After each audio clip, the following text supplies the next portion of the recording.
other fertility treatments. With me now, Republican Senator Britt of Alabama. She's one of the driving forces behind the executive order. Senator Britt, thanks so much for joining us. What does this executive order call for exactly? Yeah, so it says that his team, the domestic policy team, takes the next 90 days and looks for any impediment to access to IVF that looks, whether that's, financial, whether that's something kind of sort of in that space. And he wants to come up with solutions for that. So as you remember, the president about a year ago very clearly said, look, I believe in nationwide access to in vitro fertilization. I was proud to lead all 49 Republican senators at the time in saying we wanted continued nationwide access to IVF. And President Trump said, I'm going to continue to be a champion for that. Look, it is clear that we are the party of families and we are the party of life. And he is making sure that more people have the opportunity to achieve what I personally believe is the greatest gift. And that is that of being a parent. And so I'm excited about what this means. And I look forward to continuing to lead these efforts if legislation is called for in the United States Senate. We want to make sure that people have an access to bring children into this world. And if you look at the numbers, Jake, just over the last several years, our fertility rates continue to drop. You have 9% of men that have challenges with fertility, 11% of women that have challenges with fertility over the last 40 years.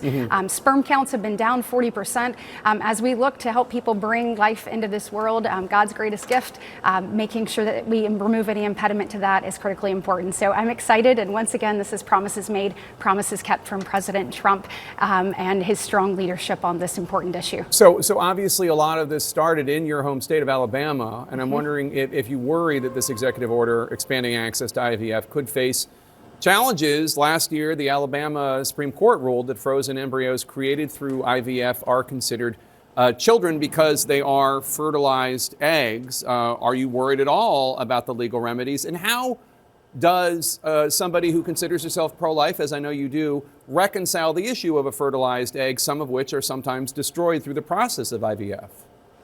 Look, obviously we want to make sure that each and every person has an opportunity to bring life into this world. And that's exactly what happened after you mentioned the Supreme Court ruling in the state of Alabama sent a chilling effect across our state to fertility clinics from the north to the south and east to the west. But I was really proud of the Republican-led legislature, both the Senate and the House, for quickly coming to a solution to make sure that this access to in vitro fertilization could continue.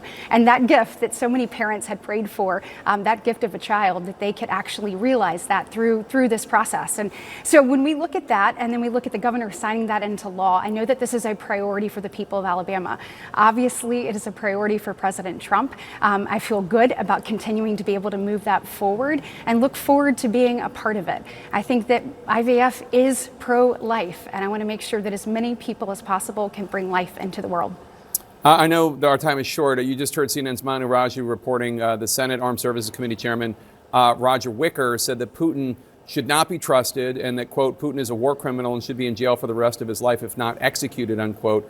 What's your reaction, especially with news of a rapprochement between the Trump administration and the Putin government?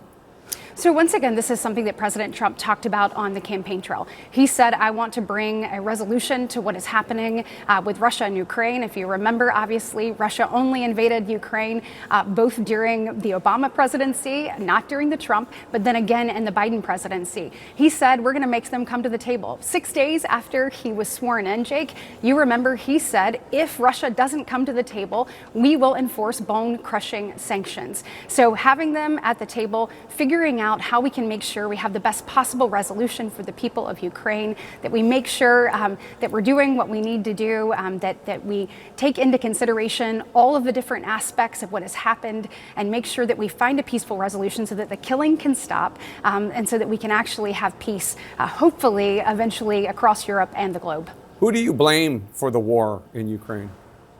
Putin, absolutely. Senator Britt of Alabama, thank you so much. Really appreciate your time today. New details coming.